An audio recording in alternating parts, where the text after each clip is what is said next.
But after taking the money, she asked Jenny to remove the ring. It was astounding. Dan's expression was like seeing an alien. Seeing the kid at the door, Dan opted for peace. Asked Jenny to hand over the ring first. After the robbery, Dan strolled out like a gentleman, instantly memorizing her license plate number. What a skill. The next day, Jenny saw the ring in the cash register, while Dan cleaned the bloody helmet and put it back. Handling these pests was easy, but Dan sensed killing intent at night. Was that music? Cautiously opening the door, Dan met Morgan, pretending as FBI for the massacre. What a great actor. Morgan showed him a photo of his friend being strangled, and just like that, the atmosphere dropped to freezing point. Dan thought, well, that's one way to shock someone. Trying to gauge Dan's strength through his reaction, but Dan saw through him immediately. Just another mobster. After all, Dan was the CIA top assassin, leaving Morgan stumped by his responses. Dan's straightforward words told Morgan he was trouble, so he decided to slip away. Dan had plotted his plan, and next day installed hidden cameras at home, like a movie hero. Meanwhile, Morgan was investigating Dan's background, finding only fake info, like cat and mouse. Dan's background had zero records. That night, a worker showed up, and Dan instantly recognized him as a hitman, thinking, what kind of supernatural eyes are those? We're supposed to wait for someone. You shouldn't be this slow, he said, pulling out the submachine gun and stepping up to Dan. He instructed Dan to get out and get in the car, and the scene was being observed by Morgan and the gang. Dan's response was truly unexpected. Dan swiftly walked out of the restaurant, taking rapid-fire photos of Morgan with his phone. It was like a press conference. Dan was well prepared, taking one down in an instant, pure mastery. Morgan led his crew straight to Dan's place, and meanwhile, Dan was tending to a wound as if he were just doing some regular exercise. When they entered, they were stunned to find the place completely empty, like entering a haunted house. The cameras around gave Dan a clear view, and Morgan suddenly realized they were being watched. Realizing Dan was no easy target for them, Morgan resolved to assemble a team of mercenaries. The next day, Dan drove to a mansion, where a couple of former CIA agents lived. Dan pulled out Morgan's photo as if competing on who understood investigation better. Before long, a helicopter landed on the lawn, returning Susan, with CIA info that was rich and juicy. Pushin was in cahoots with the Russian mob. What a catfish. Their interests were spread worldwide.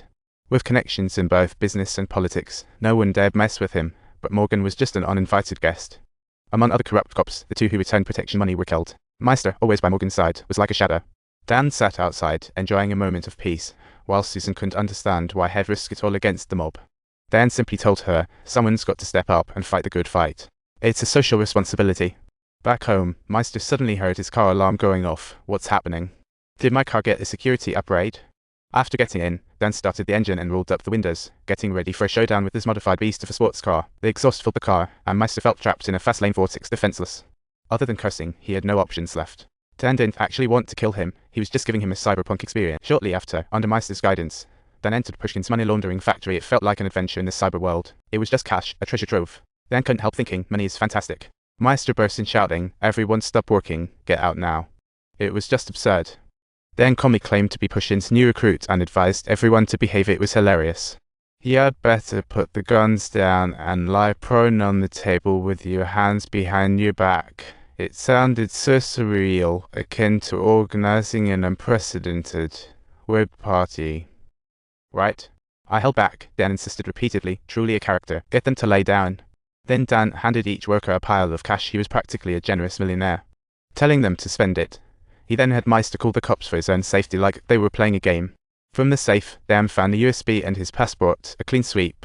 Well done. Meister was taken by the police, and the factory's cash and henchmen were handed over. Talk about the heist. Morgan had summoned mercenaries and set a battle plan, but the big guy in the restroom was performing magic tricks. Suddenly, Dan showed up across from him, and Morgan thought, this guy wraps things up before they even start. Dan said he didn't strike easily, but when he did, it was decisive, leaving Morgan speechless. If you soften up now and promise not to cause trouble again, I might spare your life. Dan totally put Morgan on blast. Facing this humiliation, Morgan thought this jerk, but dared not say much, and replied with a helpless, we'll see. Back home, Dan kicked back with the USB, where he saw all of Pushkin's criminal records, a treasure trove of intel.